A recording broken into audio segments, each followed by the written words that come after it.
Greetings to the people of Trinity. My name is BJ Owens. I'm the Dean of Trinity Cathedral in Cleveland, Ohio. I'm sure you're following the news just as I am and noticing the alarming rise of COVID cases, the community spread that is here in Cleveland, in Cuyahoga County and Ohio and throughout most of our nation. We're paying attention to it as well. Our vestry met this past Tuesday for our regular meeting, a monthly meeting, to consider it.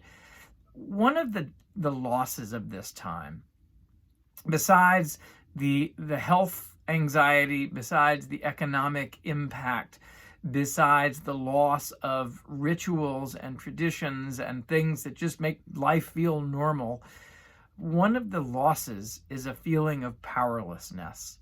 And we all feel it. And it's a powerlessness that on one hand we can't offer, especially when we have directives from the governor or the bishop, a feeling that we can and cannot do things that pushes up against our desire to make our own decisions for ourselves, which of course is important.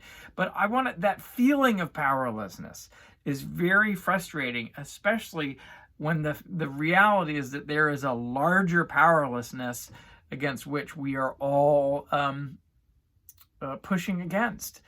And as one member of our vestry pointed out, it's very much like we're in the midst of a massive blizzard. And how would, if a blizzard were happening, how would we adjust our plans, our behaviors? And it would certainly impact. We would make changes. But the thing about a blizzard is that it also makes us feel incredibly powerless. All the ways that we travel, all the ways that we move about our lives, suddenly we can't do it. And our choices are limited in a way that we don't want. Well, the truth is we're not powerless. We can make decisions. We can do things. And at a simple level, as we all know, to be washing our hands, to be wearing masks, to be practicing distance, to avoiding going out and travel whenever possible, and if we do so, to do so as safely as we can.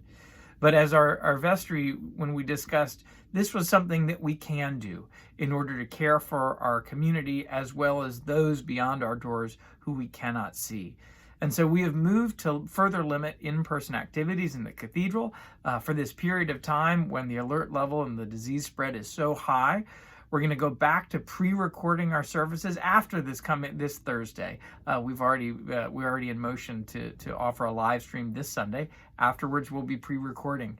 Our staff is mostly working from home as it is, and we're going to ask our staff to be even more conscious of working from home unless they absolutely have to come in to the building in order to perform their duties.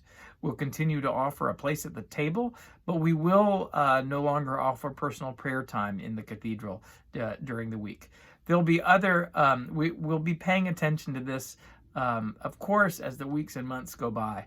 But though this is such a difficult decision each time we have to do it, this is one of the things that we can do in order to care for those who we see, those who we cannot see, to care for those who are vulnerable and marginalized. And though it is a sacrifice, it's a sacrifice that we believe is done with the intention of caring for God's children and hoping to have a positive impact on the spread of this disease. I invite your notes, your thoughts at any time. I also want to add a word of thanks to those who have continued to support Trinity in all the ways that means. I thank you for those who've made a pledge for 2021. Also, I would note that because the season is what it is, our heads are busy, our heads are filled, and there's a lot going on. I know that's certainly the case with me. We're a little bit behind in terms of folks who are responding to their pledges.